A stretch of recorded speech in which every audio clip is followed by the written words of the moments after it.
ਸਰਦਾਰੀ, ਜੋ ਨਾ ਹੀ ਸਿੱਖ ਕੌਮ ਨੂੰ ਤੋਹਫੇ ਵਿੱਚ ਮਿਲੀ ਹੈ ਔਰ ਨਾ ਹੀ ਕਿਸੇ ਦਾ ਦਿੱਤਾ ਹੋਇਆ ਲਕਬ, ਬਲਕਿ ਸਿੱਖ ਕੌਮ ਦੀਆਂ ਬੇਮਿਸਾਲ ਕੁਰਬਾਨੀਆਂ ਅਤੇ ਕਿਰਦਾਰ ਕਰਕੇ ਇੱਕ ਸਾਬਤ ਸੂਰਤ ਸਿੰਘ ਨੂੰ ਉਸ ਦੀ ਦਸਤਾਰ ਵਜੋਂ ਸਰਦਾਰ ਜੀ ਆਖਿਆ ਜਾਂਦਾ ਹੈ।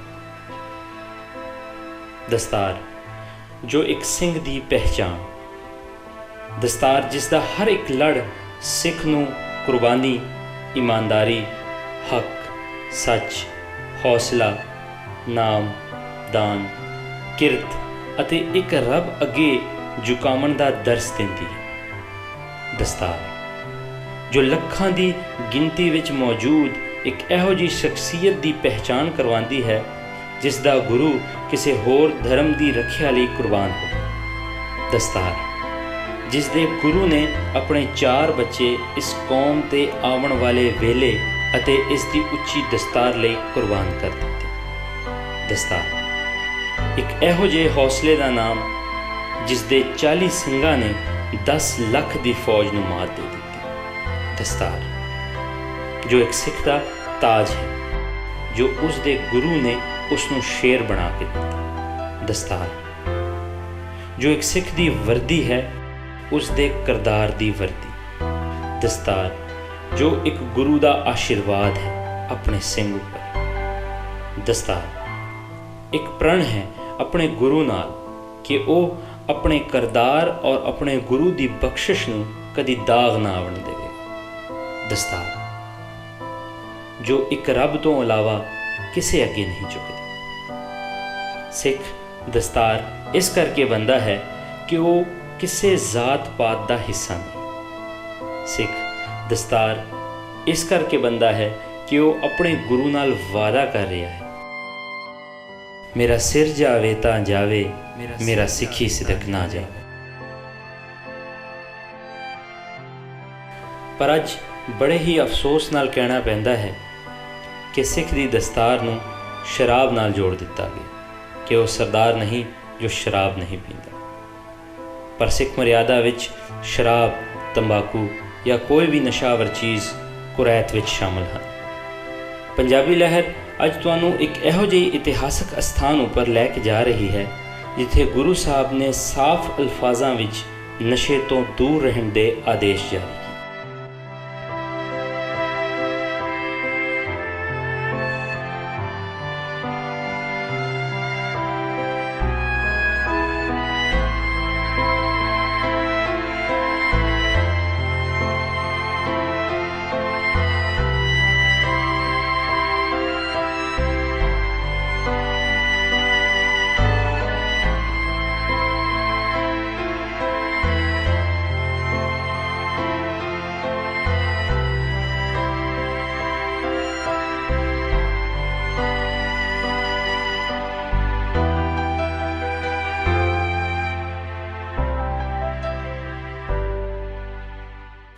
ਗੁਜਰਾਂਵਾਲਾ ਅਤੇ ਸ਼ੇਖੂਪੁਰਾ ਦੇ ਦਰਮਿਆਨ ਇੱਕ ਕਸਬਾ ਨੌਸ਼ਹਿਰਾ ਵਿਰਕਾਂ, ਜਿਸ ਦੇ ਕਰੀਬ ਇੱਕ ਪਿੰਡ ਮੱਟੂ ਕੇ ਬਾਈ ਦੇ ਨਾਮ ਨਾਲ ਜਾਣਿਆ ਜਾਂਦਾ ਹੈ।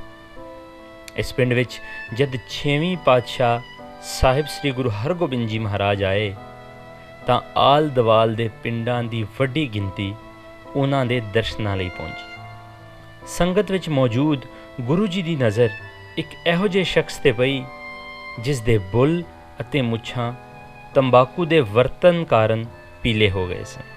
ਗੁਰੂ ਜੀ ਦੇ ਨਾਮ ਪੁੱਛਣ 'ਤੇ ਉਸ ਨੇ ਆਪਣਾ ਨਾਮ ਹਰਗੋਬਿੰਦ ਦੱਸਿਆ ਤਾਂ ਗੁਰੂ ਜੀ ਨੇ ਫਰਮਾਇਆ, ਜੇ ਤੂੰ ਹਰੀ ਦਾ ਗੋਬਿੰਦ ਬਣਨਾ ਹੈ ਤਾਂ ਮਾਲਕ ਦੇ ਦਿੱਤੇ ਹੋਏ ਸਰੀਰ ਦੀ ਕਦਰ ਕਰ।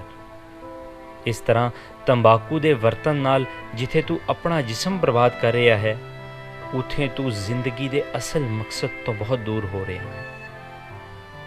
ਉਸ ਮਾਲਕ ਦਾ ਸ਼ੁਕਰ ਕਰਕੇ ਵੀ ਤੂੰ ਵਧੀਆ ਜ਼ਿੰਦਗੀ ਗੁਜ਼ਾਰ ਸਕਦਾ ਹੈ। ਗੁਰੂ ਸਾਹਿਬ ਨੇ ਪੂਰੀ ਸੰਗਤ ਨੂੰ ਆਖਿਆ, ਜੇ ਤੁਸੀਂ ਮਾਲਕ ਦੀ ਖੁਸ਼ਨੂਦੀ ਹਾਸਲ ਕਰਨਾ ਚਾਹੁੰਦੇ ਹੋ ਤਾਂ ਕਦੀ ਵੀ ਤੰਬਾਕੂ ਜਾਂ ਕੋਈ ਐਸੀ ਨਸ਼ਾਵਰ ਚੀਜ਼ ਜੋ ਇਨਸਾਨ ਦੇ ਹੋਸ਼ ਨੂੰ ਗਵਾ ਦਿੰਦੀ ਹੈ, ਉਸ ਦੀ ਸਖਤੀ ਨਾਲ ਮਨਾਹੀ ਕੀਤੀ। ਗੁਰੂ ਜੀ ਨੇ ਤੰਬਾਕੂ ਜਾਂ ਨਸ਼ਾ ਵਰਤਣ ਵਾਲਿਆਂ ਵਿੱਚ ਬੈਠਣ ਤੱਕ ਦੀ ਮਨਾਹੀ ਕਰ ਦਿੱਤੀ ਅਤੇ ਆਖਿਆ ਕਿ ਉਹ ਕਦੀ ਵੀ ਗੁਰੂ ਨਾਨਕ ਦੇ ਵਾਰਿਸ ਨਹੀਂ ਹੋ ਸਕਦੇ। ਗੁਰੂ ਸਾਹਿਬ ਨੇ ਜਿੱਥੇ ਪੀਰੀ ਦੇ ਨਾਲ ਮੀਰੀ ਦਾ ਦਰਸ ਦਿੱਤਾ, ਉੱਥੇ ਹੀ ਨਸ਼ੇ ਤੋਂ ਬਚਣ ਲਈ ਆਪਣੇ ਹੁਕਮਨਾਮੇ ਜਾਰੀ ਕਰ ਦਿੱਤੇ। ਇਹ ਗੁਰੂ ਘਰ ਮਹਾਰਾਜਾ ਰਣਜੀਤ ਸਿੰਘ ਦੇ ਦੌਰ ਵਿੱਚ ਕਾਇਮ ਕੀਤਾ ਗਿਆ ਅਤੇ ਗੁਰਦੁਆਰਾ ਸੁਧਾਰ ਲਹਿਰ ਤੋਂ ਬਾਅਦ ਇੱਥੇ ਗੁਰੂ ਘਰ ਦੀ ਨੀਂਹ ਰੱਖੀ ਗਈ, ਜਿਸ ਦੀ ਇਮਾਰਤ 1940 ਤੋਂ ਬਾਅਦ ਮੁਕੰਮਲ ਹੋਈ। 1947 ਦੀ ਵੰਡ ਤੋਂ ਬਾਅਦ ਸਿੰਘ ਵੀਰ ਤੇ ਇੱਥੋਂ ਚਲੇ ਗਏ, ਪਰ ਇਹ ਗੁਰੂ ਘਰ ਦੀ ਇਮਾਰਤ ਦੀ ਹਿਫਾਜ਼ਤ ਪਿੰਡ ਵਾਸੀਆਂ ਜੋ ਕਿ ਮੁਸਲਮਾਨ ਸਨ ਉਹਨਾਂ ਕੀਤੀ। ਅੱਜ ਵੀ ਇਹ ਇਮਾਰਤ ਬਹੁਤ ਖੂਬਸੂਰਤ ਹਾਲਤ ਦੇ ਵਿੱਚ ਆਪਣੇ ਜਾਹੋ ਜਲਾਲ ਦੇ ਵਿੱਚ ਕਾਇਮ ਹੈ ਤੇ ਆਪਣੇ ਉਸ ਦੌਰ ਦੇ ਫਨ ਤਾਮੀਰ ਦਾ ਮੂੰਹ ਬੋਲਦਾ ਸਬੂਤ ਹੈ।